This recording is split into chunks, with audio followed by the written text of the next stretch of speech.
ठीक है, स्क्रीन दिखे तो बताना। हाँ, Yes, the screen is visible. Okay nice. ठीक है, तो मैं कह रहा था स्टार्टिंग में हम लोग जब स्टार्ट करते थे पढ़ना आप वेब ऐप बनाने के लिए, तो आप लोग अगर जावा पढ़ रहे हो तो जावा में आपने देखा हो या नहीं भी देखा हो, तो जावा में एडवांस जावा के जब कंसेप्ट पढ़ते हैं तो कुछ चीज़ें पढ़ते हैं, जैसे जीएसपी होता है या सर्वलेट होता है, इनके यूज़ करके हम लोग जावा पे वेब एप्लीकेशंस बनाते थे।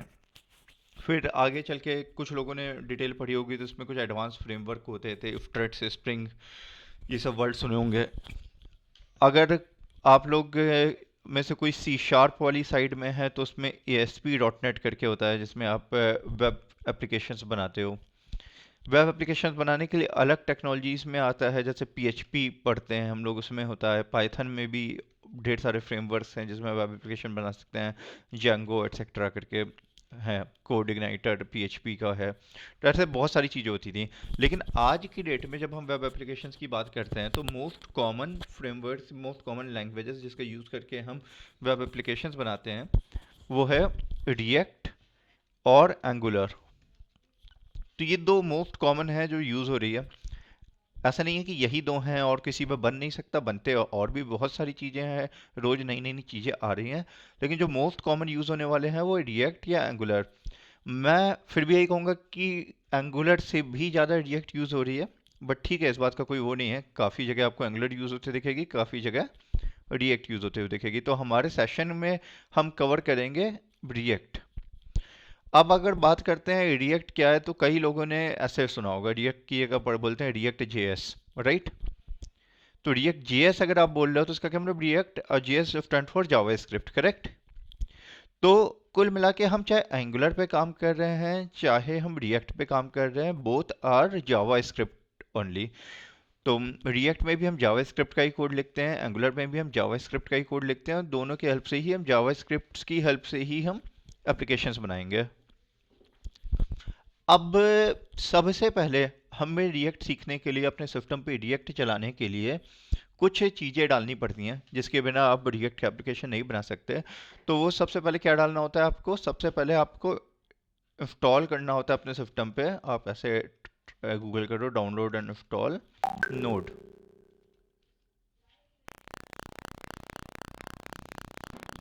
ओके, आप लिखोगे डाउनलोड एंड इंस्टॉल नोड, तो यहाँ पे आप जाते हो नोड जेएस की साइट पे। ये मैं लिंक भी यहाँ पे शेयर कर देता हूँ। और यहाँ पे आप अपने ऑपरेटिंग सिस्टम के हिसाब से अपना वर्जन डाउनलोड करोगे। अगर जैसे विंडोज़ पे हो तो आप विंडोज़ पे जाओ, विंडोज़ पे क्लिक करो, यहाँ पे 64 बिट या जो भी आपको डाउनलोड करना है वो डाउनलोड करो। मैक पे हो तो मैक का डाउनलोड कर सकते हो। तो यूजुअली विंडोज़ या मैक वाले ही होंगे, तो उसके हिसाब से आप अपना ये नोट डाउनलोड करोगे और ऑब्वियसली उसे नेक्स्ट नेक्स्ट नेक्स्ट नेक्स्ट करके इंस्टॉल कर लोगे। कोई कोई ऐसा ऑप्शन नहीं होगा जो आपको मतलब कंफ्यूजिंग लगे, सीधे नेक्स्ट नेक्स्ट करके इंस्टॉल कर लोगे। ठीक है, तो जब तक नोड इंस्टॉल नहीं होगा तब तक आप रिएक्ट का एप्लीकेशन नहीं चला सकते। अब क्वेश्चन इसमें ये आता है कि नोड क्या है, राइट? हम नोड बात कर रहे हैं कि नोड डाउनलोड करेंगे, हम नोड इंस्टॉल करेंगे, बट नोड है क्या? इस पे भी आते हैं, इसका आंसर करते हैं। पहले देख लेते हैं नोड इंस्टॉल होने के बाद होता क्या है। तो एक बार आपने नोड इंस्टॉल कर लिया अपने सिस्टम पे, मतलब यहाँ से डाउनलोड करके इंस्टॉलेशन कर लिया, उसके बाद अपना कमांड प्रॉम्प्ट खोलना। कमांड प्रॉम्प्ट खोल के मैं दिखा देता हूँ। जैसे मैंने यहाँ पे कमांड प्रॉम्प्ट खोल लिया, इसमें मैक है तो इसमें टर्मिनल बोलते हैं, आप पे लिनक्स यूज़ करोगे तो उसमें टर्मिनल बोलेंगे, और अगर आप विंडोज़ यूज़ करें तो कमांड प्रॉम्प्ट। तो कमांड प्रॉम्प्ट जब आप खोलोगे उस पर आप टाइप करना node space hyphen hyphen version. अब दिख रहा है? अगर ना दिख रहा हो तो बेटर है। दिखाई दे रहा है ना सबको? Yes, sir. ठीक है, यहाँ पे टाइप करोगे नोट हाइफन हाइफन वर्जन, तो यहाँ पे आएगा वर्जन की आपका नोट का कौन सा वर्जन है। मेरा 17.7.1 है, किसी और का कुछ और भी हो सकता है। तो कोई जरूरी नहीं है कि सबका वर्जन अलग अलग हो सकता है। ठीक है, डिपेंड करता है कि आपने अभी डाउनलोड किया तो अभी लेटेस्ट वर्जन जो भी चल रहा होगा। मैंने पहले डाउनलोड किया था तो मेरे टाइम पे जो भी लेटेस्ट वर्जन था वो इंस्टॉल्ड होगा। इवन आप वर्जन चेंज भी कर सकते हो, कोई स्पेसिफिक वर्जन भी डाउनलोड कर सकते हो, वो सब भी बताएंगे बाद में। बट अभी हमने क्या देखा कि नोड हमने डाउनलोड करके इंस्टॉल की, उसका वर्जन देख रहा है कि वर्जन आ रहा है। क्वेश्चन ये है एट द एंड अभी भी वही कि नोड क्यों डाला, नोड होता क्या है, इस पे आते हैं। तो जैसा आप तीनों ने बोला कि आप लोगों को HTML आती है, आप लोगों को जावास्क्रिप्ट भी थोड़ी बहुत आती है। तो जितना मैं मानता हूँ HTML में भाई आप लोग ने HTML पेज बनाया होगा, उसके अंदर डिव लगाए होंगे, टेबल बनाई होगी, उसके अंदर इनपुट बॉक्स लगाया होगा, टेक्स्ट बॉक्स लगाया होगा, drop down select component type की चीज़ें लगाई होंगी। जावास्क्रिप्ट में आप लोग ने देखा होगा कि भाई स्क्रिप्ट टैग के अंदर किसी बटन के क्लिक पे या किसी टेक्स्ट बॉक्स से ऑन चेंज पे या ऑन क्लिक पे आप लोग कोई फंक्शन कॉल किया होगा, अलर्ट लगाया होगा, राइट? यही सब यूज़ होता था जावास्क्रिप्ट में। Yes, sir. ओके, तो जावास्क्रिप्ट में आपने जब ये यूज़ किया होगा, ये जावास्क्रिप्ट चलती कहाँ थी? अगर मेरा क्वेश्चन ये है कि आप जैसे जावा का प्रोग्राम बनाते हो या आप सी का प्रोग्राम बनाते हो, C# का प्रोग्राम बनाते हो, आप अपने सिस्टम पे चलाते हो, जो कि आपका जावा का प्रोग्राम में इक्लिप्स पे चल रहा होगा, या फिर जावा C# का प्रोग्राम आप विजुअल स्टूडियो में चला रहे होगे। आपका जो जावा स्क्रिप्ट है वो एक्चुअली में कहाँ रन होती थी? जावा स्क्रिप्ट जो है वो यूजुअली हमेशा और हमेशा रन होती है ब्राउज़र में, राइट? तो अगर आप HTML भी बनाते हो तो HTML कहाँ ओपन होता है? ब्राउज़र में ओपन होता है, करेक्ट? आप HTML लिखते हो, उसे देखते कहाँ हो? उसका आउटपुट कहाँ देखते हो? ब्राउज़र में। और जावास्क्रिप्ट की बात मेन खासियत क्या थी? जावास्क्रिप्ट जब हम स्टार्टिंग में पढ़ते थे, आप सबने पढ़ा होगा JavaScript is client side scripting language, right? तो जावास्क्रिप्ट क्या है? यूज़र के ब्राउज़र पे चलती है और इसीलिए वो तेज होती है। जावास्क्रिप्ट यूज़र के ब्राउज़र पे चलती है। अब जैसे आप नॉर्मल आप कोई वेबसाइट बना रहे हो, तो उसके पीछे का जितना सारा कोड है वो चल रहा होगा किसी सर्वर पे। सर्वर पे, सर्वर का मतलब जहाँ जिस भी बंदे ने उस वेबसाइट को होस्ट कर रखा है उसका सर्वर जहाँ पे होगा वहाँ पे कोड चल रहा होगा। लेकिन जो चीज़ जावास्क्रिप्ट में लिखी हुई है वो चलती है यूजुअली किसके? ब्राउज़र के अंदर, जो हम लोग वहाँ पे जैसे वैलिडेशंस वगैरह लगाने के लिए जावास्क्रिप्ट यूज़ किया करते थे, कि कोई किसी टेक्स्ट बॉक्स में इनपुट नहीं डाला है तब तक वो एरर आ जाए कि भाई रिक्वायर्ड है इनपुट। तो ये सब जो चीज़ यूज़ करते थे जावास्क्रिप्ट की, वो चलती थी ब्राउज़र पे। मतलब browser is capable enough to run any JavaScript program. But अब हम with the introduction of these thing, जहाँ पे हम रिएक्ट जेएस या एंगुलर जेएस पढ़ेंगे, हम अपना पूरा पूरा प्रोग्राम चलाना है जावास्क्रिप्ट पे, पूरा पूरी वेबसाइट जावास्क्रिप्ट पे बनाने वाले हैं। तो वहाँ पे केवल ब्राउज़र पे नहीं, हम अपने सिस्टम पे, हम चाहिए कि हम पूरी सिस्टम पे अपने जावास्क्रिप्ट चला सकें, नॉट ओनली ऑन ब्राउज़र। क्योंकि पूरी वेबसाइट चल रही है तो वो पूरी वेबसाइट आपके क्लाइंट के सिस्टम पे नहीं चल सकती। देखो, अगर नॉर्मल आप किसी वेबसाइट को देखोगे तो एक हो गया यूज़र जो उस वेबसाइट को खोल रहा है, और एक हो गया जहाँ पे वेबसाइट डिप्लॉयड है, राइट? तो एक हो गया क्लाइंट का मशीन, मतलब मैं अगर वेबसाइट खोल रहा हूँ सपोज crickbuzz.com, तो मैं यूज़र हूँ, मैं crickbuzz.com खोल रहा हूँ, वो मेरा सिस्टम है, मेरा ब्राउज़र है। बट crickbuzz.com एक्चुअली डिप्लॉयड कहाँ है? वो किसी सर्वर पे डिप्लॉयड है, करेक्ट? तो सर्वर पे जो डिप्लॉयड है और जो मेरा सिस्टम है, दो अलग अलग चीज़ें हैं। सर्वर किसी और देश में हो सकता है, कहीं पे भी हो सकता है। तो कुल मिला के जो वेबसाइट का कोड है वो तो मेरे सिस्टम पे नहीं है, लेकिन कुछ बेसिक जावास्क्रिप्ट हो सकता है कि जब कोड डाउनलोड हुआ, जब हमने रिक्वेस्ट मारी ब्राउज़र से, तो जो बेसिक कुछ चीज़ें, कोड जो डाउनलोड हुआ वो मेरे ब्राउज़र पे आया, वहाँ पे कुछ बेसिक जावास्क्रिप्ट मेरे साथ में आ गई हो जो मेरे ब्राउज़र पे डायरेक्ट रन हो सकती है। ये एक चीज़ होती है जहाँ पे आपने नॉर्मल वैलिडेशंस वगैरह लगाने का काम आता था। लेकिन अब जब बात रही पूरी पूरी वेबसाइट हम रिएक्ट जेएस या नोड जेएस पे बना रिएक्ट जेएस या एंगुलर जेएस पे बनाने का ट्राई करने वाले हैं, वहाँ पे हमें क्या चाहिए कि हम अपने सिस्टम के अंदर, नॉट ओनली ऑन ब्राउज़र, अपने सिस्टम के अंदर हम जावा स्क्रिप्ट के रन टाइम को सपोर्ट करें। जैसे जावा को चलाने के लिए जावा रन टाइम एनवायरनमेंट चाहिए होता है, उसी तरह जावा स्क्रिप्ट प्रोग्राम को चलाने के लिए सिस्टम के अंदर हमें चाहिए होता है जावा स्क्रिप्ट का रन टाइम एनवायरनमेंट। और नोड क्या है? नोड एक्चुअली में जावा स्क्रिप्ट का एक तरीके से रन टाइम एनवायरनमेंट है। इसीलिए हमें जावा स्क्रिप्ट का चाहे रिएक्ट जेएस बनाना हो, चाहे हमें एंगुलर पे काम करना हो, सबसे पहले हमें इंस्टॉल करना पड़ता है नोड जेएस। ठीक है? तो सबसे पहले नोड इंस्टॉल करना इसलिए ज़रूरी है। नोड इंस्टॉल करने के बाद अभी हमने देखा कि टर्मिनल में हम कैसे नोड का वर्जन चेक कर पा रहे हैं। ओके, अब आती है बात, अगले आगे आते हैं कि चलो नोड हमने इंस्टॉल कर लिया, अब क्या करें? रिएक्ट का ऐप बनाने के लिए और क्या क्या चाहिए, हमें क्या क्या समझना पड़ेगा। पहली चीज़ तो जब आपने नोड इंस्टॉल कर ली ना, तो आप कई चीज़ें देखोगे। जैसे आप देखोगे आपका नोड इंस्टॉल करने के बाद नोड का वर्जन चेक कर सकते हो। एक चीज़ होती है npm।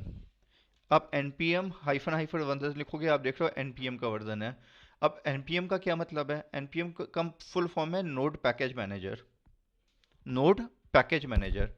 अब ये क्या होता है, ये भी समझते हैं थोड़ा सा। चलो, आप लोग ने जावा पढ़ी है, basic Java? Yes sir. Okay, Java नहीं पढ़ी हो तो सी शार्प भी पढ़ी हो, वो भी चलेगा। तो अगर आप लोग ने जावा पढ़ी है, तो जावा में आप लोग पैकेजेस इंपोर्ट करते थे ऊपर, फाइल के ऊपर, जैसे सिस्टम डॉट लैंग या फिर और कोई पैकेज इंपोर्ट करना पड़ जाता था, राइट? सी शार्प पढ़ी होगी, उसमें भी करते थे, उसमें इंपोर्ट, उसमें भी ऊपर पैकेज इंपोर्ट करते थे अलग अलग। Yes sir. अब कुछ पैकेजेस तो होते हैं जो जावा के होते हैं खुद, कि भाई आपने ऊपर लिखा है इंपोर्ट और हो गया। कुछ होते हैं थर्ड पार्टी पैकेजेस। कई बार क्या होता है कि कुछ पैकेज होते हैं जो जावा में नहीं होते हैं, आप उसकी जार फाइल डाउनलोड करते थे। थर्ड पार्टी, आप इंटरनेट से कोई जार फाइल डाउनलोड करते थे, उसको प्रोजेक्ट के बिल्ड पाथ में ऐड करते थे और उसको फिर इंपोर्ट करते थे। ये होता था कि किसी थर्ड पार्टी पैकेज को आपको लाना है। थर्ड पार्टी पैकेज क्या है कि पैकेजेस होते हैं क्या, देखो पैकेजेस कुछ नहीं है, एक पीस ऑफ कोड है। अब वो पीस ऑफ कोड, सपोज कोई ऐसा पीस ऑफ कोड जो बहुत कॉमन यूज़ होता है, वो जावा ने ऑलरेडी दी हुए हैं बहुत सारी चीज़ें। पर कुछ लोगों ने और यूटिलिटी पैकेजेस बना के रखे हुए हैं, जो लोगों को लगा कि भाई हम ये पैकेज बना के लोगों को देंगे तो लोगों को हेल्प मिलेगी। तो लोगों ने थर्ड पार्टी जार फाइल बना के डाली हुई हैं, आप जार फाइल वहाँ पे डालोगे, इंपोर्ट कर सकते हो। तो अलग अलग चीज़ों के लिए आपको जार फाइल जावा में मिल जाती हैं। सिमिलरली सिमिलरली अगर आप सी शार्प की बात करें तो सी शार्प में भी पैकेजेस होते हैं। उसमें जिसने सी शार्प यूज़ की होगी उसे पता होगा कि उसमें एक चीज़ होती थी, न्यूगेट पैकेज मैनेजर। उसमें क्या होता था कि आप भाई वहाँ से आपकी लाइब्रेरीज वगैरह, सीधे सीधे असेंबलीज और लाइब्रेरीज बोलते थे, उसका नाम डालो, इंटरनेट पे जितनी लाइब्रेरी अवेलेबल होगी वहाँ दिखाई देती थी और उसे अपने प्रोजेक्ट में ऐड कर सकते थे। तो कुल मिला के third party libraries, third party code जो मैंने नहीं लिखा, जो कि जावास्क्रिप्ट वालों ने नहीं लिखा, किसी तीसरे बंदे ने लिखा हुआ है, आपको वो कोड अवेलेबल अगर इंटरनेट पे है और आपको अपने अंदर यूज़ करना है, तो उसके लिए हमें वो कोड की लाइब्रेरी, वो कोड का पैकेज उठा के अपने कोड में डालना पड़ेगा, करेक्ट? किसी तीसरे का कोड यूज़ करना है तो।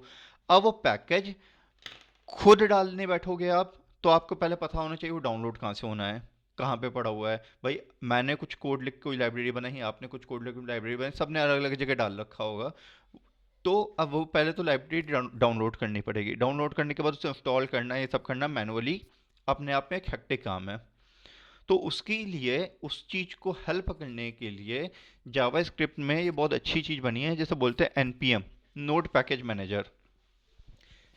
इसका यूज़ करके हम ऐसी थाउजेंड्स ऑफ लाइब्रेरी हमें इजीली अवेलेबल हो जाती है। हम केवल एक एक कमांड लिखेंगे और पूरी पूरी लाइब्रेरी डाउनलोड हो जाएंगी जो इंटरनेट पे अवेलेबल हैं।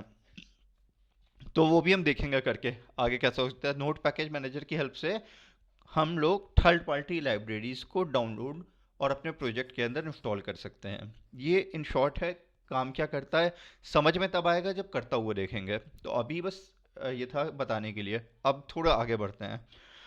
तो बाकी सर ये आप बोलो। सर मेरा क्वेश्चन है, ये npm वर्जन जो आपने लिखा है, हम्म, तो आपने कहा कि थाउजेंड्स ऑफ फाइल ना डाउनलोड आती है, तो सर ये भी जावा की होती है, मतलब जावास्क्रिप्ट की होती है? एक बार फिर से बोलेंगे, npm वर्जन जो लिखा है? सर जो npm वर्जन लिखा है, तो आपने कहा ना वो डाउनलोड कर लेता है थाउजेंड्स ऑफ फाइल जावास्क्रिप्ट के नहीं, वो साथ। जावा की नहीं होती, जावा स्क्रिप्ट की होती है। और thousand of file npm version लिखने, फिर हमने npm एक नोट पैकेज मैनेजर, हमने ये देखा कि नोट पैकेज मैनेजर नाम की चीज़ हमने डाल ली। ओके। अब जब हमें कोई थर्ड पार्टी लाइब्रेरी चाहिए होगी, फॉर एग्जांपल, चलो मैं दिखाता हूँ आपको, एक एग्जांपल ले लेते हैं। जैसे कि जैसे कि न, न, न, न, चलो कुछ अच्छा सा एग्जांपल लेते हैं, एक मिनट ना सोचने दो।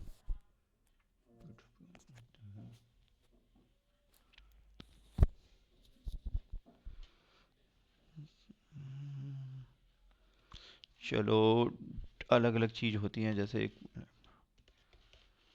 देखो हर चीज़ की लाइब्रेरीज आजकल अवेलेबल हैं। जैसे मैं दिखाता हूँ, एक चीज़ होती है, अगर आपने सुना हो,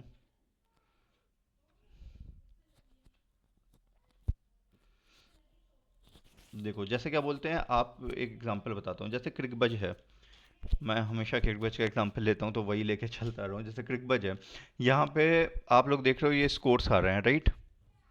मैच का स्कोर आता रहता है। ऐसे 50 मैच चल रहे होंगे इस समय, सबके स्कोर ऑटोमेटिक अपडेट होते रहते हैं, राइट? तो आप लोगों को क्या लगता है, क्रिकबज हो गया, ESPN क्रिकइन्फो हो गया, ऐसे पचासों साइट हैं, सब लोग अपना स्कोर बता रहे हैं, तो क्या कोई बंदा मैनुअली बैठ के ये हर मिनट पे स्कोर अपडेट कर रहा है यहाँ पे? क्या ये पॉसिबल है कि कोई टीवी के सामने बैठ के हर मिनट पे स्कोर अपडेट कर रहा हो? नहीं पॉसिबल है, राइट? मतलब पॉसिबल है लेकिन बहुत मुश्किल है। और हो सकता है कि कोई एक वेबसाइट वाले, जैसे क्रिकबज बहुत बड़ी वेबसाइट है, उन लोग कर सकते हैं, उन लोग बैठा सकते हैं अपने 100 एम्प्लॉयज़ को, कर सकते हैं। ESPN क्रिक वाले कर सकते हैं, लेकिन आजकल तो छोटी छोटी वेबसाइट, नई नई वेबसाइट बनाते हैं लोग और उसमें ये फीचर होता है, राइट? तो हर बंदा तो ये नहीं कर सकता कि कोई बंदा बैठा रखा हो जो हर मैच का स्कोर अपडेट कर रहा है बैठ के, और उसमें गलती के चांसेस वगैरह भी होंगे। तो यूजुअली क्या होता है, हर चीज़ के लिए आजकल थर्ड पार्टी लाइब्रेरी अवेलेबल है। तो अगर आपको क्रिकेट का स्कोर भी गेट करना है ना, तो उसके लिए भी थर्ड पार्टी लाइब्रेरी अवेलेबल्स होती हैं। और थर्ड पार्टी लाइब्रेरी क्या करती होंगी कि जैसे फॉर एग्जांपल स्पोर्ट डेटा करके कंपनी है, उन्होंने अपनी मान लो लाइब्रेरी बना रखी है, ठीक है? उन्होंने लाइब्रेरी बना रखी है, वो लोग अपना वहाँ एक बंदा बैठ के और कुछ कई बंदे बैठ के उन्होंने टीम बैठा रखी होगी जो उसको अपडेट करते हैं हर बॉल पे। और सेम लाइब्रेरी ना जाने कितने ऐसे वेबसाइट्स यूज़ करती हैं बिहाइंड द सीन जो हमें नहीं पता। हो सकता है ESPN क्रिकइन्फो, क्रिकबज और ऐसे बहुत सारी वेबसाइट केवल एक ही सर्विस यूज़ कर रही हो, स्पोर्ट्स डेटा सर्विस। एग्जाम्पल है, स्पोर्ट डेटा सर्विस को ने भी अपनी लाइब्रेरी फॉर एग्जाम्पल बना रखी है, और वो लाइब्रेरी गिटहब में पड़ी होगी, और उसको अगर हमें डालना होगा, हमें इंस्टॉल करना होगा। जैसे मैं यहाँ पे लिखता हूँ स्पोर्ट डेटा, ये एग्जैक्टली ये वाली नहीं है जो मैं देखना चाह रहा था, स्पोर्ट डेटा। चलो नोड लाइब्रेरी करके डाल देते हैं हम।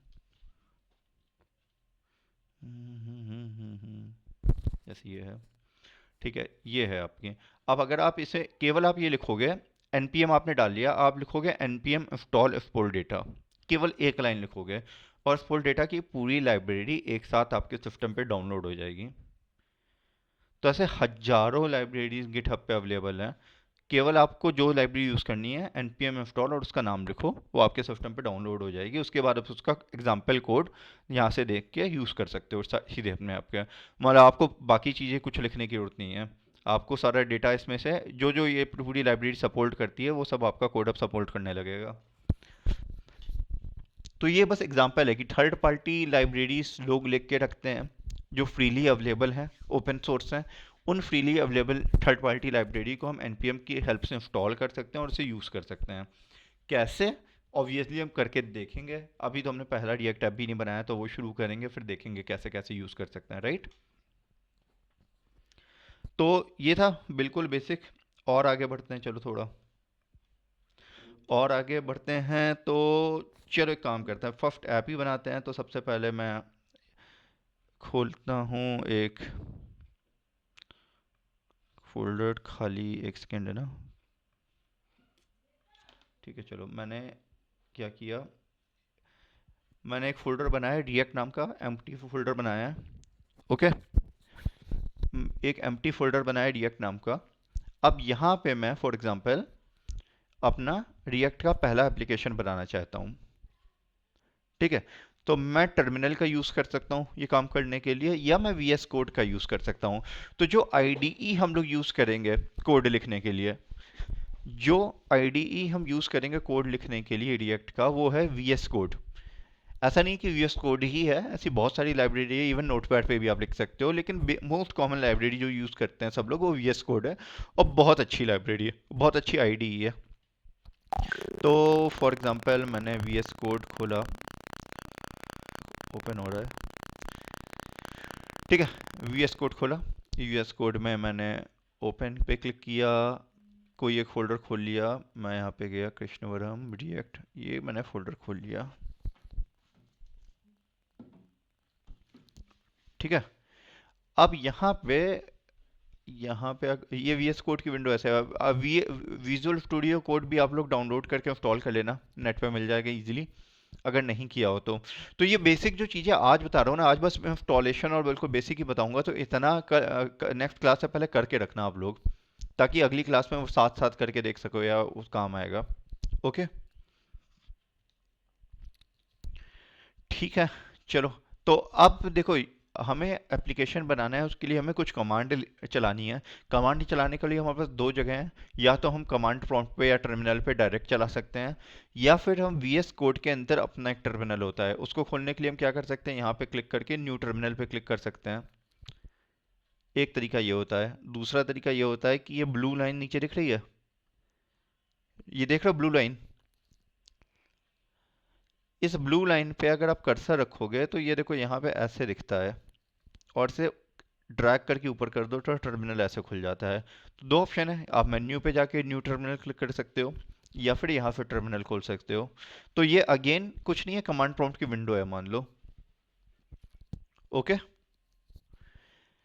अब आपको सबसे पहला रिएक्ट ऐप बनाने के लिए एक कमांड लिखनी है। उस कमांड का नाम है npx create react app, ये कमांड है। और उसके बाद जो भी आपको प्रोजेक्ट का नाम देना है, जैसे मैं दे देता हूँ माई फर्स्ट प्रोजेक्ट, ठीक है। तो मैंने ये कमांड लिख रहा हूँ, मैं ये कमांड आप लोगों को पिंग भी कर रहा हूँ साथ में।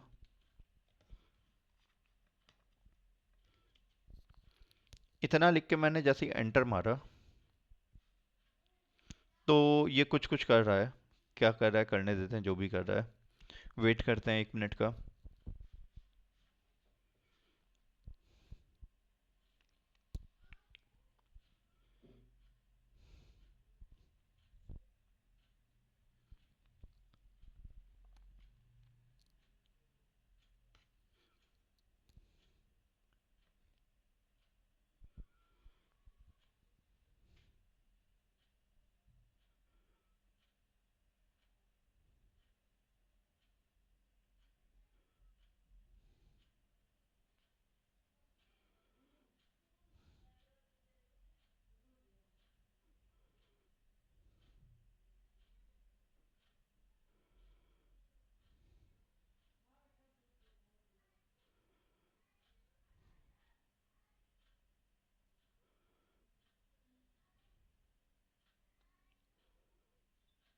Excuse me sir. हम्म।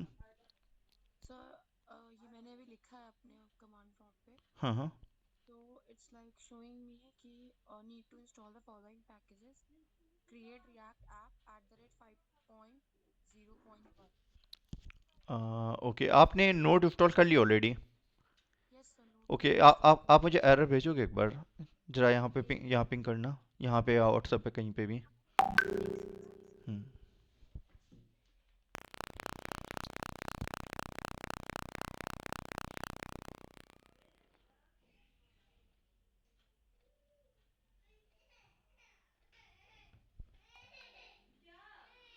ओके, आपने व्हाट्सएप पे भेजा है।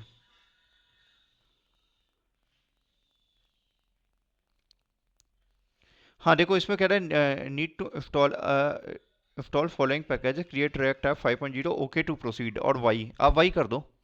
आपको वो पूछा है यस और नो, ओके आप यस कर दो। Okay hmm. Okay sir.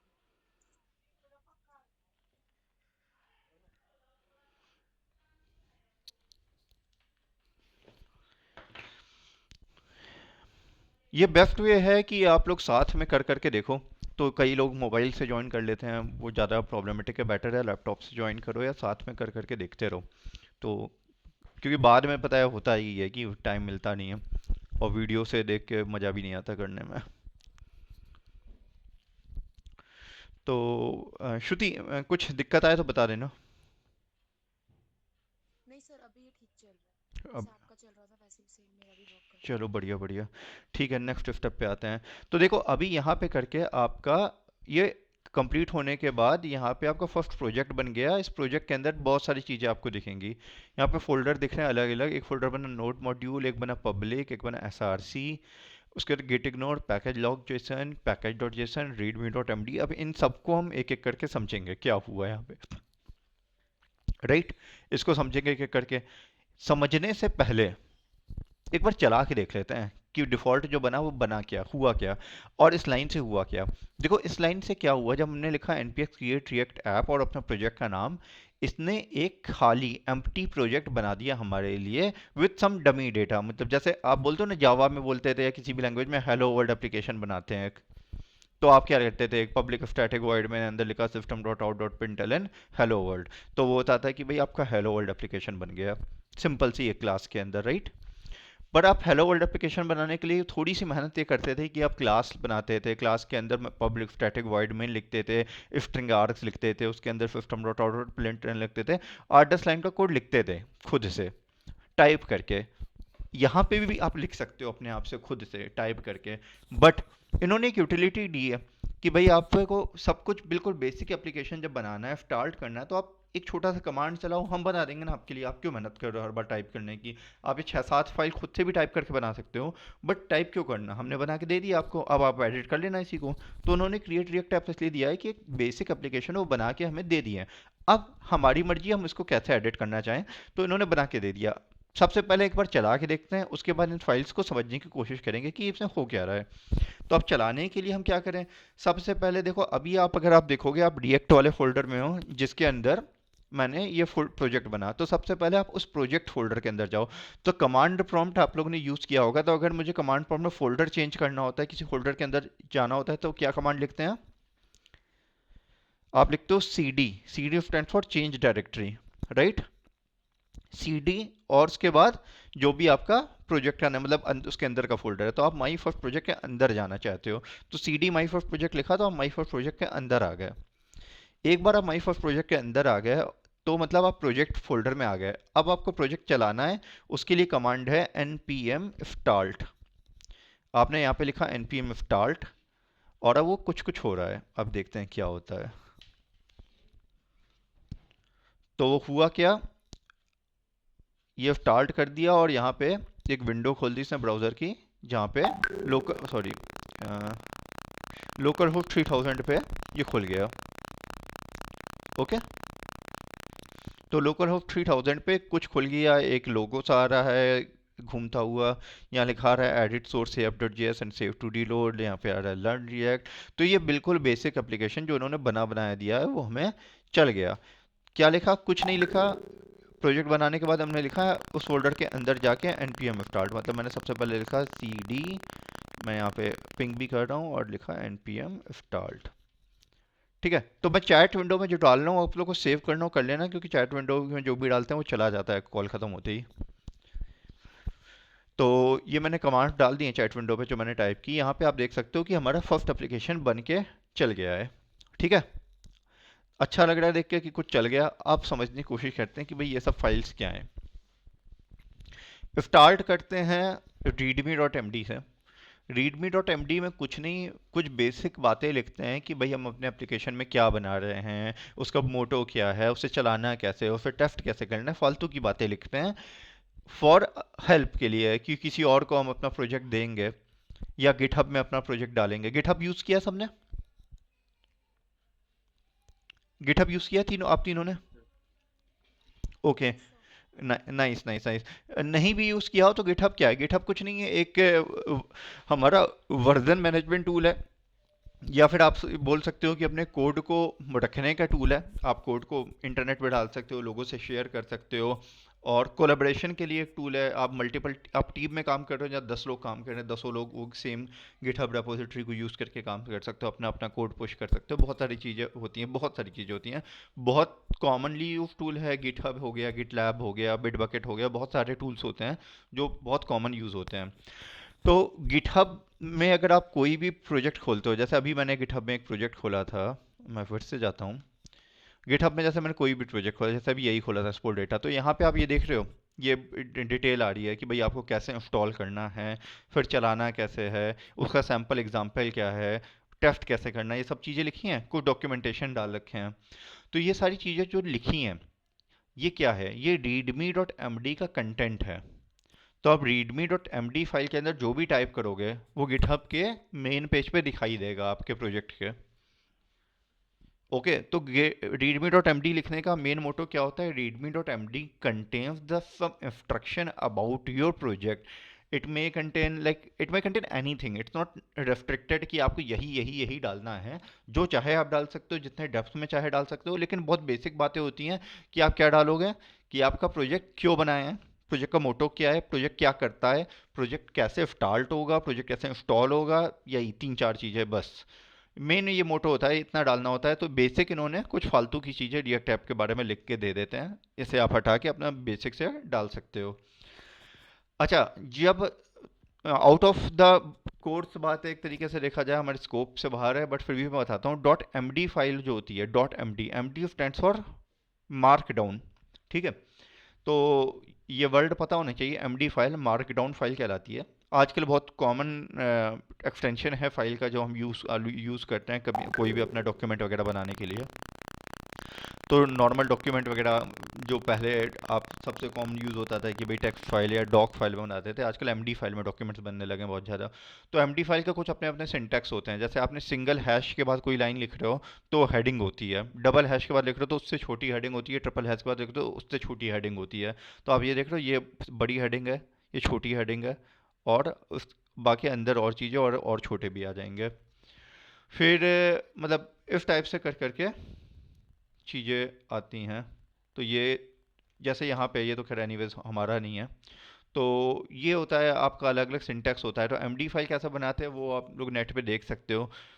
इस सेशन का पार्ट नहीं है, जस्ट फॉर इन्फॉर्मेशन बताया कि एमडी फाइल कुछ नहीं है, डेटा शो करने के लिए एक फ़ाइल होती है, यहाँ पे आप डाल सकते हो। तो रीडमी डॉट एम डी के बारे में हो गया कंप्लीट, इसमें कुछ खास नहीं होता। जी सर। हम्म।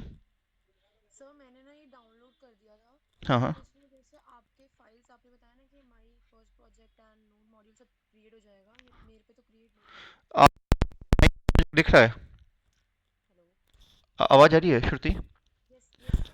मैं कह रहा हूँ माई फर्स्ट प्रोजेक्ट आपको दिख रहा है? नहीं, ये नहीं दिख रहा है। नहीं। मतलब डाउनलोड हो चुका है लेकिन क्रिएट नहीं आ रहा है। आप स्क्रीन शेयर कर सकते हो एक मिनट के लिए? मेरे को ना लैपटॉप से ज्वाइन करना पड़ेगा। नहीं तो कोई बात नहीं, आप फोटो भेजना जरा, एक सेकेंड सर, एक पूरी सेकेंड, पूरी स्क्रीन की। एक सेकेंड। अच्छा, ये अभी आई थिंक आयुष ने भी कुछ एरर भेजी है। सर मेरा वो सॉल्व हो गया। हो गया सॉल्व? हाँ, नाइस नाइस नाइस। उस रीस्टार्ट करना था विजुअल स्टूडियो को। ओके। अच्छा, वो आपने हाँ इंस्टॉल करने के बाद करना पड़ गया होगा, कोई दिक्कत नहीं है। ओके। ओके, आपको हाँ थोड़ा डिफरेंट तरीके से दिख रहा है। मैं बताता हूँ श्रुति, आपको क्या करना है ना, देखो आपका ये सी यूजर्स एच पी और इसके अंदर माई फर्स्ट प्रोजेक्ट बना होगा। तो आपको यहाँ दिख नहीं रहा, तो एक काम करो, आप ओपन फोल्डर पे क्लिक करो, जो लेफ्ट में ओपन फोल्डर आ रहा है आपकी स्क्रीन पे। तो मतलब यहाँ से आप ओपन फोल्डर पे क्लिक कर सकते हो फाइल में जाके, या फिर ओपन फोल्डर का बटन भी आ रहा है आपकी स्क्रीन पे, उस पर क्लिक कर रहे हो और अपना फोल्डर सेलेक्ट कर लो। ये सी यूजर्स एच पी के अंदर नया माई फर्स्ट प्रोजेक्ट आ रहा होगा, वैसे ओपन कर लो। सर मैंने ये तो खोल लिया है ओपन फोल्डर, इस पे क्या सिलेक्ट करना है? बस फोल्डर सेलेक्ट करके ओपन कर पे क्लिक कर देना। माई फर्स्ट प्रोजेक्ट सेलेक्ट करके ओपन पे क्लिक करना, ऐसे ही दिखने लगेगा।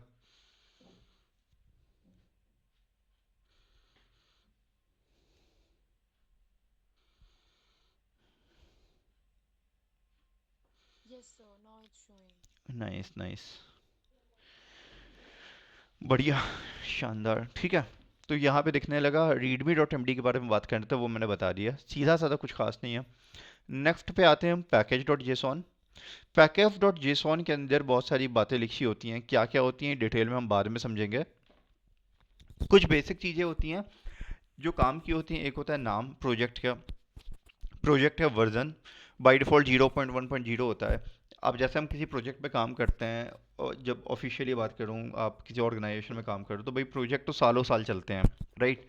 सालों साल उसमें इम्प्रूवमेंट होते रहते हैं, नई नई चीज़ें ऐड होती रहती हैं, तो उसका वर्जन हम बढ़ाते रहते हैं। जैसे 0.1.0, ये जो डॉट्स लगे होते हैं ना वर्जन के बीच में, इनको यूजुअली बोलता है वर्जन फॉर्मेटिंग का सिंटेक्स होता है यूजुअली कि ये एक तरीके से माइनर वर्जन, मेजर वर्जन और इस टाइप से बोलते हैं। तो फर्स्ट वाले को बोल सकते हो मेजर वर्जन, सेकंड पॉइंट को बोल सकते हो आप माइनर वर्जन, कि 0 मेजर वर्जन 1 माइनर वर्जन, और उसके बाद यूजुअली इसको बोलते हैं पैच नंबर, कि हाँ उसके अंदर बिल्ड नंबर, पैच नंबर बहुत सारे हैं। तो वर्जनिंग होती है। तो कुछ भी है वो डिफ़ॉल्ट में आप कुछ भी दे सकते हो, आप लोगों को अभी इससे ज़्यादा मतलब नहीं है। नेक्स्ट जो काम की चीज़ होती है वो होती है डिपेंडेंसीज। तो हम जो प्रोजेक्ट बना रहे हैं उसमें ये बाय डिफ़ॉल्ट कुछ डिपेंडेंसीज हैं, बाय डिफ़ॉल्ट कुछ लाइब्रेरी यूज़ हो रही हैं। इवन आप किसी भी लैंग्वेज पे काम किए, जावा में भी बाय डिफ़ॉल्ट कुछ लाइब्रेरी होती थी, जैसे सिस्टम डॉट लैंग या कुछ कुछ चीज़ें होती थी, आप करो चाहे ना करो यूज़। सिमिलरली सी शार्प में भी कुछ लाइब्रेरीज होती थी। इसी तरह रिएक्ट के प्रोजेक्ट में कुछ बेसिक लाइब्रेरी तो होती ही होती हैं, जो आप डालो चाहे ना डालो यूज़ करनी ही करनी है, आती आती हैं। कुछ नई चीज़ें आप डालोगे जो इन लाइब्रेरीज में नहीं है, तो वो लाइब्रेरी यहाँ पे आपको इंक्लूड करनी पड़ेगी। और वो क्या होगा, जब अभी दिखाया था मैंने एक जगह आपको स्पोल डेटा में लिखा था कि npm इंस्टॉल और लाइब्रेरी का नाम लिख रहा हो, इंस्टॉल हो जाएगी। तो जब भी आप कोई नई लाइब्रेरी इंस्टॉल करोगे वो ये डिपेंडेंसीज में ऑटोमेटिक ऐड हो जाती है। ठीक है। तो वो नेक्स्ट पार्ट है, उस पर अभी आगे बात नहीं करते, अभी मोटा मोटा बताया कि डिपेंडेंसीज क्या है। इसके बाद स्क्रिप्ट, अभी जैसे आपने लिखा है यहाँ पे लिखा है npm start, npm start से प्रोजेक्ट चल गया। npm के बाद आप start वर्ड लिख सके, क्योंकि पैकअप डॉट जेसन के स्क्रिप्ट के अंदर ये start वर्ड का मतलब लिखा है। start वर्ड का मतलब है कि react script start, react script को स्टार्ट करो, ये यहाँ पे लिखा है। अगर मैं यहाँ पे स्टार्ट की जगह abc लिख दूं, यहाँ पे स्टार्ट की जगह अगर मैं abc लिख दूं, तो प्रोजेक्ट चलाने के लिए मुझे लिखना पड़ेगा npm abc, राइट। तो कुल मिला के ये स्टार्ट स्क्रिप्ट्स के अंदर जो जो चीज़ें हैं वो हम npm के साथ चला सकते हैं, npm start, npm build, npm test, npm eject। तो ये सब हमें कमांड्स क्या चला सकते हैं npm से, वो यहाँ स्क्रिप्ट के अंदर लिखे होते हैं। इनका क्या क्या मतलब है अलग अलग हम आगे चल के देखेंगे, अभी के लिए हमें स्टार्ट से मतलब था तो हम npm start रखते हैं। ठीक है। इसी तरह आगे की कौन सा ब्राउज़र सपोर्ट करता है, ESLint कौन सा है, एनीवेज ये सब चीज़ें अभी आप लोगों को मतलब नहीं है, बाय डिफ़ॉल्ट आती हैं, लिखे रहने देनी है। पैकेज लॉग डॉट जेसन, इसको टोटली इग्नोर करते हैं। जब भी आप एक तरीके से प्रोजेक्ट को अपना मतलब आपकी लाइब्रेरी वगैरह इंस्टॉल करते हो, प्रोजेक्ट स्टार्ट करते हो, तो एक लॉग फाइल बनती है, तो इसे छेड़ना नहीं होता, ये ऑटोमेटिक जनरेटेड होती है, इसे हमें कुछ नहीं करना होता कभी, तो इसको इग्नोर मारते हैं। गिट इग्नोर फाइल को इग्नोर करते हैं, इसमें कुछ नहीं होता, इसको, ये बिल्कुल काम की चीज़ नहीं है। इसे बाद में एक्सप्लेन करूंगा जब हम थोड़ा गिट विट का समझेंगे, तब बताऊंगा कि ये क्यों यूज़ करते हैं। बेसिकली चलो बता ही देता हूँ गिट का। आप लोगों को पता होगा हम लोग अपना कोड जितना है वो गिट में पुश करते हैं, ताकि भाई इंटरनेट पे जाके सेव हो जाए, कोई किसी और को हमें शेयर करना है तो वो वहाँ जाके देख सके, राइट। गिट का यूज़ करते हैं। फॉर एग्जांपल जावा का कोई प्रोजेक्ट बनाते थे, तो आप लोग जब कंपाइल करते थे तो उसमें क्लास फाइल्स बनती थी, राइट। याद है किसी को, फॉलो कर रहे हो आप लोग? ये सर। ओके, मैं कह रहा हूँ जब जावा का प्रोजेक्ट बनाते थे कंपाइल करके क्लास फाइल्स बनती थी, या डॉट नेट का प्रोजेक्ट बनाते थे बिल्ड विल्ड करने के बाद डीएलएल बनती थी और चीज़ें बनती थी, राइट। सिमिलरली यहाँ पे कुछ आप बना रहे हो, कोई एक बिल्ड फोल्डर के अंदर कुछ चीज़ें बनेंगी, कुछ चीज़ें नोड मॉड्यूल करके बनेंगी, बहुत सारी कुछ कुछ चीज़ें होती हैं जो मतलब कंपाइल होने के बाद कंपाइल्ड कोड होता है, मतलब वो सोर्स नहीं होता हमारा। जो हमारा कंपाइल होने के बाद कोड बना, उस कोड को हमें गिटहब में डालने की ज़रूरत नहीं होती, करेक्ट।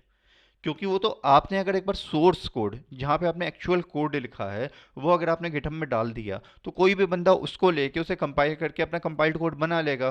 तो मुझे कंपाइल्ड कोड को भी गिटहब में डालने की ज़रूरत नहीं होती, कि मैं अपना बिना बात के गिटहब की रिपोजिटरी का साइज बड़ा नहीं करना चाहता, मुझे उतना ही कोड गिटहब में डालना चाहिए जितने से बाकी सबका काम चल जाए।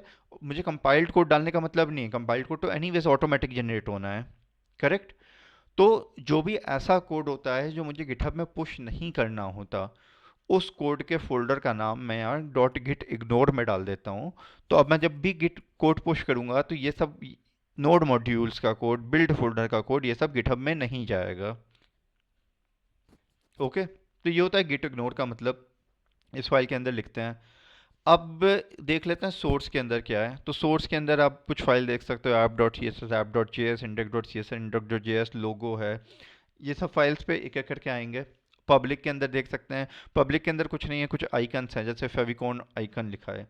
फेविकॉन आइकन में आप ये देख रहे हो, ये फेविकॉन आइकन जो है ये बड़ा कॉमन नेम है। क्या होता है जब भी आप कोई वेबसाइट बनाते हो तो वेबसाइट में आप लोगों ने ये चीज़ नोटिस की है कि जैसे ये वेबसाइट खोली मैंने, नोट की, इसके यहाँ पे ब्राउज़र में ऊपर टॉप पे एक लोगोस आता है छोटा सा, ये टैब के ऊपर देख रहे हो यहाँ पे। ये सर। और सिमिलरली गूगल में यहाँ पे गूगल वाला आ रहा है, गिटहब में यहाँ पे गिटहब का आ रहा है, क्रिकबज में क्रिकबज का आ रहा है। तो इस आइकॉन को बोलते हैं फेविकॉन। ठीक है, तो ये फेविकॉन जो वर्ड है वो ये आइकन कहलाता है, जो टैब के टॉप पे छोटा सा आइकन आता है।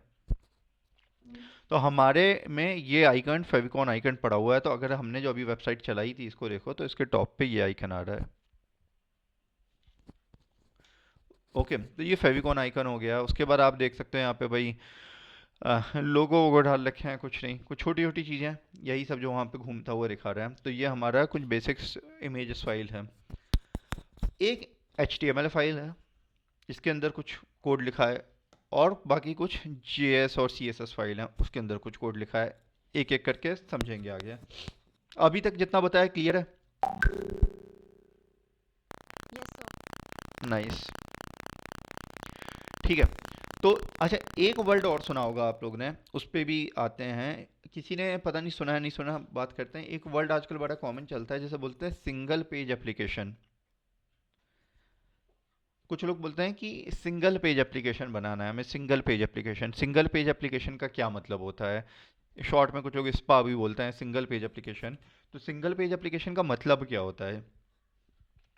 नाम से क्या लग रहा है? एक ऐसी वेबसाइट, एक एप्लीकेशन जो एक ही पेज पे हो। पर देखा जाए कितना इलॉजिकल बात है भाई, आपकी कोई बड़ी सी वेबसाइट एक पेज पे कैसे हो सकती है? अब क्रिकबज भी ले लो तो इसमें कितने सारे पेज खुलते हैं, एक ही पेज तो नहीं देख के लगता। इवन यूआरएल भी बदल रहा है, राइट? तो सिंगल पेज एप्लीकेशन तो नहीं है ये। अब ये सिंगल पेज एप्लीकेशन का क्या मतलब, क्या है? यही मतलब होता है एक्चुअली में। सिंगल पेज एप्लीकेशन का मतलब ये नहीं होता कि उसमें एक ही पेज है। एक्चुअली में पीछे उसके एक ही पेज होता है। इंटरनली उसके अंदर मल्टीपल पेज हो सकते हैं, लेकिन एक्चुअल में ब्राउज़र के लिए वो एक पेज होता है। हमें यूज़र को नहीं लगेगा वो एक पेज है। यूआरएल भी अलग अलग होंगे, उसके अंदर पेज भी अलग अलग होंगे। इंटरनली इंटरनली ब्राउज़र के लिए वो एक पेज होता है। अब फिर भी लेकिन डिफरेंस कैसे पता चलेगा भाई एक पेज है मल्टीपल पेज है?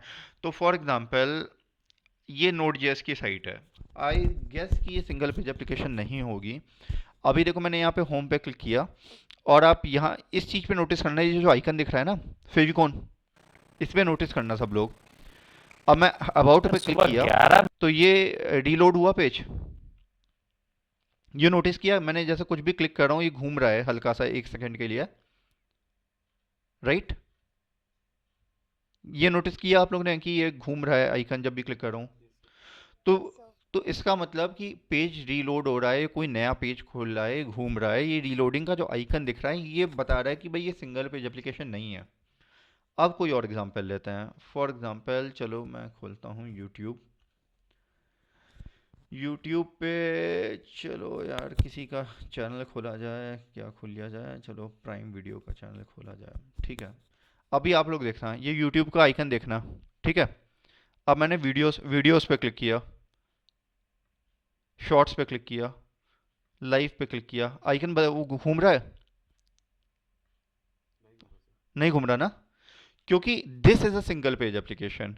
तो ऐसा नहीं है कि देखो, आप देखो यूआरएल बदल रहा है, वीडियोस का यूआरएल अलग है, शॉर्ट्स का अलग है, लाइव का अलग है, प्लेलिस्ट का अलग है, यूआरएल बदल रहा है, पर ये घूम नहीं रहा। मतलब कुल मिला के ब्राउज़र के लिए वो एक ही पेज है एक्चुअली में, वो सिंगल पेज है।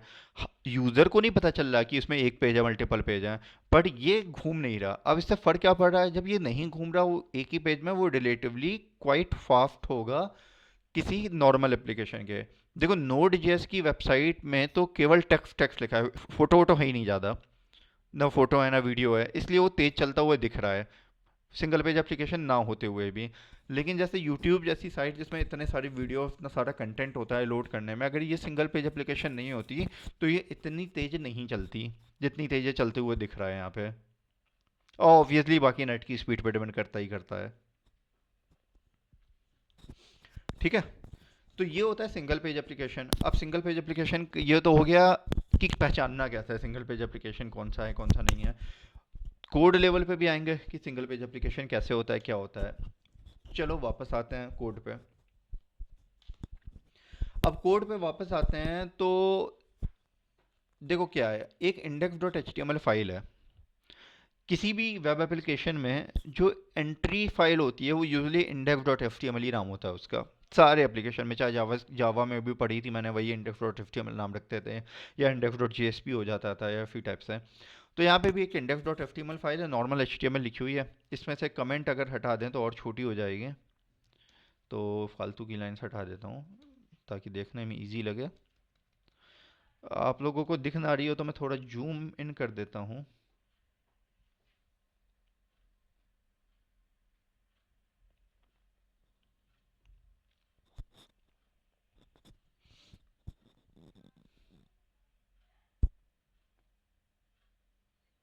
ओके, तो ये रही, जूम इन कर दिया।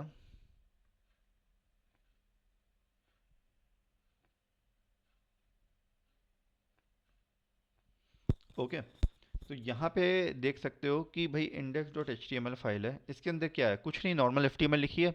html है, हेड है, बॉडी है, बॉडी के अंदर केवल एक div root लिखा है और कुछ नहीं लिखा, राइट। और हेड के अंदर वही अपना css वगैरह इंक्लूड की होगी, या जो भी किया है। css तो नहीं दिख रही मुझे यहाँ पे कोई, वही फेविकॉन आइकन डाला हुआ है, कुछ बेसिक चीज़ें हैं, टाइटल डाला हुआ है, रिएक्ट टैब। तो जो टाइटल क्या होता है पता ही होगा, html जो यहाँ पे आता है, ये वाला टैब के ऊपर। तो ये एक HTML फाइल है, ये एंट्री पॉइंट हो गया। इसके अंदर बॉडी के अंदर देखो एक चीज़ लिखी है, div id root। कुल मिला के एक एम्प्टी div है जिसकी आईडी है रूट। एक एम्प्टी div है जिसकी आईडी है रूट, ठीक है, क्लियर इतना। तो मतलब कि देखा जाए तो इस बॉडी के अंदर कुछ नहीं आना, खाली पे जाना था, लेकिन इसके अंदर कुछ कुछ तो आ रहा है। तो ये सब कहाँ से आया है इसके अंदर, वो समझते हैं। तो पेज जो हमारा मेन चल रहा है वो तो केवल index.html है, फिर भी इसके अंदर डेटा आया कहाँ से वो समझते हैं। उसके बाद हमें जो फाइल देखनी है, जो एंट्री पॉइंट होता है किसी भी रिएक्ट ऐप का, वो होता है index.js। अब index.js के अंदर क्या लिखा है, index.js के अंदर देखो, अगर आप ये लाइंस पढ़ोगे तो एक लाइन पढ़ो, इसमें लिखा है कि document.getElementById root। अगर आप लोगों ने कहा जैसे जावास्क्रिप्ट पढ़ी है, तो जावास्क्रिप्ट में किसी भी HTML एलिमेंट को निकालना होता था तो लिखते रहे document.getElementById और उसकी आईडी।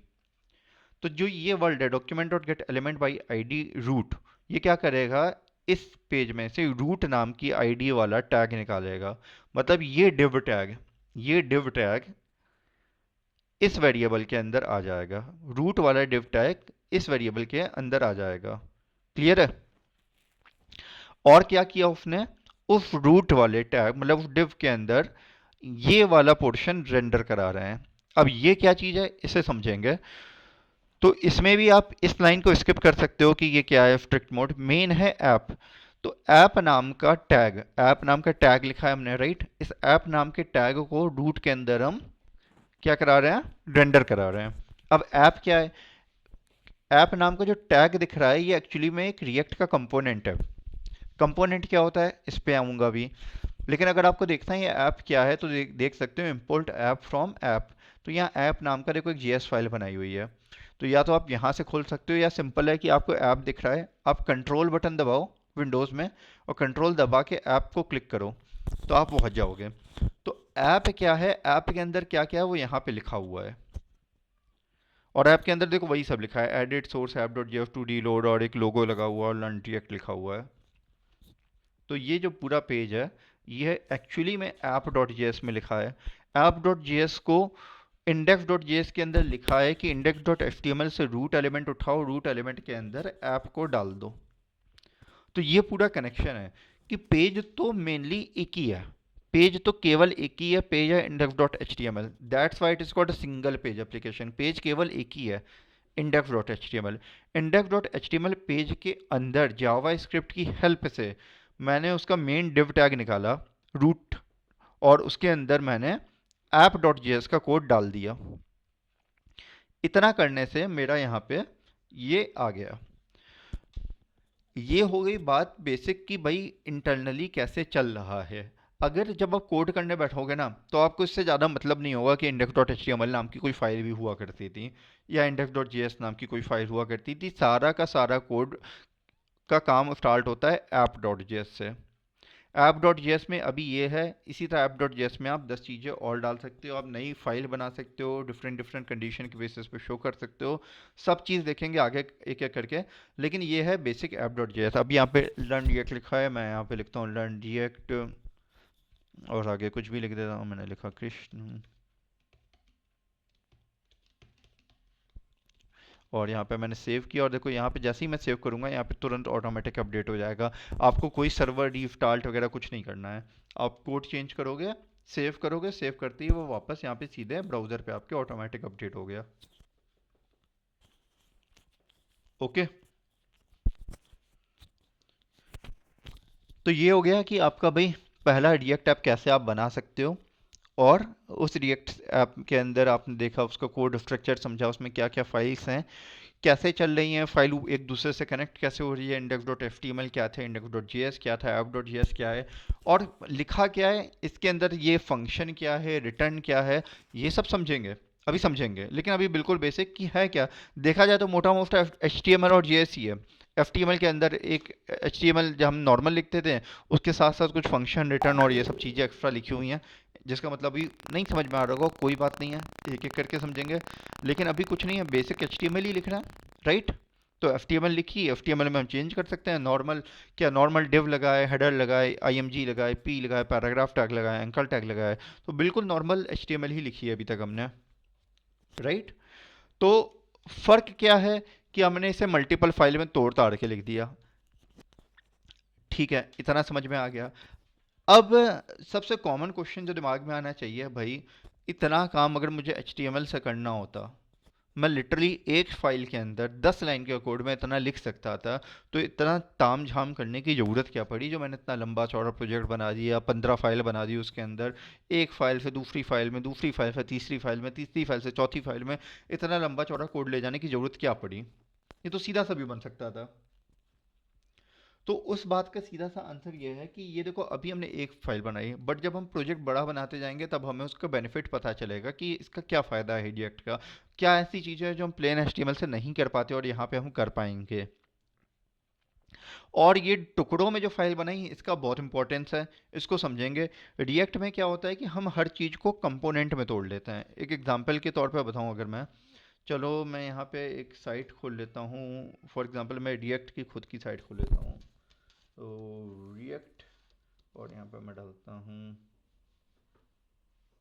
जैसे रिएक्ट जेएस की साइट है, खुल जा सिम सिम।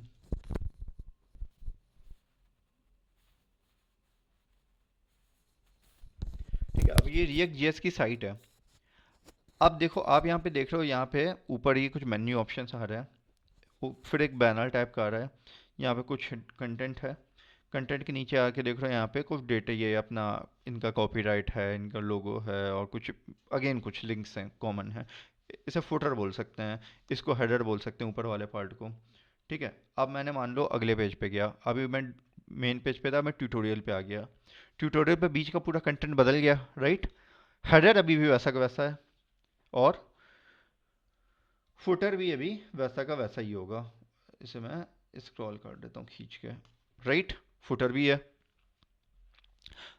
अगर मैं नॉर्मल HTML लिखता हूँ, मैं एक पेज बनाता हूँ डॉक्स के लिए, एक बनाता हूँ ट्यूटोरियल के लिए, एक बनाता हूँ ब्लॉग के लिए, बना लूँगा, कोई दिक्कत नहीं है। लेकिन जो इसमें हेडर है, जो फुटर है, जो चीज़ कॉमन है, वो मैं तीनों में, तीनों HTML फाइल में अलग अलग डालनी पड़ेगी। परंतु रिएक्ट में हमारे पास फ़ायदा क्या है, रिएक्ट में हम हर चीज़ को कंपोनेंट में तोड़ लेते हैं। मतलब आपको पेज के अंदर जितनी चीज़ें डालनी है ना, उसके छोटे छोटे कंपोनेंट बना लेते हैं। जैसे हेडर के लिए एक कंपोनेंट बना लिया, ये पूरा हेडर एक कंपोनेंट में आ गया। फुटर के लिए एक कंपोनेंट बना लिया, साइड मेन्यू के लिए एक कंपोनेंट बना लिया, मेन कंटेंट के लिए एक कंपोनेंट बना लिया। तो क्या है कि आपने हेडर कंपोनेंट एक बार बना लिया, अब आपको 4 पेज में वो हेडर कंपोनेंट चाहिए, आप केवल हेडर लिख दो उसमें, अपने आप वो चारों पेज में वो कंपोनेंट मिल जाएगा आपको। चारों पेज में हेडर हेडर हेडर लिखोगे, आपको पूरा पूरा कोड कॉपी पेस्ट करने की ज़रूरत नहीं है। तो इससे फ़ायदा क्या होगा, जब कल को आपको हेडर में कुछ चेंज करना होगा, आपको 4 जगह चेंज नहीं करना पड़ेगा, एक जगह चेंज करना पड़ेगा, राइट। सेकंड फ़ायदा क्या होगा, जब आप अपने कोड को छोटे छोटे टुकड़ों में कंपोनेंट्स में डिवाइड करते हो, वहाँ पे आपको ये बेनिफिट मिलता है कि आप मल्टीपल पीपल के साथ टीम में काम कर सकते हो। आपकी टीम में 5 लोग हैं, 5 लोग मिलकर एक प्रोजेक्ट बना रहे हैं, पांचों लोगों को एक एक कंपोनेंट बनाने को दे दो, किसी और को किसी और से कोई रिलेशन नहीं है। मुझे हेडर बनाते समय नहीं सोचना है कि भाई फुटर वाला कैसे बना रहा है, वो अपना अलग बना सकता है, उससे कोई मतलब नहीं मेरे कोड से। जो बॉडी बना रहा है उसको मतलब नहीं कि हेडर वाला क्या बना रहा है। तो ये बड़ा इंपॉर्टेंट एस्पेक्ट होता है प्रोग्रामिंग का, कि आप प्रोग्रामिंग को इतना लूजली कपल्ड बनाओ, इतना लूजली कपल्ड बनाओ कि एक दूसरे से वो कपल ना हो, एक दूसरे पे डिपेंड ना कर रही हो। एक पार्ट कोई और डेवलप कर ले, दूसरा कोई और डेवलप कर ले, और बाद में वो आराम से इंटीग्रेट हो सके। ओके, तो ये बेसिकली फ़ायदे होते हैं कंपोनेंट्स बनाने के। अलग अलग फाइल बनाएंगे, अलग अलग कंपोनेंट बनाएंगे, तो ये हम पूरा यहाँ पे रिएक्ट ऐप में बनाते सब समझेंगे। तो ये हमारा बेसिक इंट्रोडक्शन था रिएक्ट का। अब किसी को कोई क्वेश्चन हो, कुछ दिमाग में बात आ रही हो, वो सब पूछो। इससे ज़्यादा आज के सेशन में हम लोग आगे नहीं जाएंगे। इतना ध्यान रखिएगा कि वैसे मोस्ट प्रोबब्ली अभी आज जैसे आयुष और श्रुति ने तो कर ही लिया, सुमित आप भी साथ में नहीं किए हो तो अब कर लेना जाके।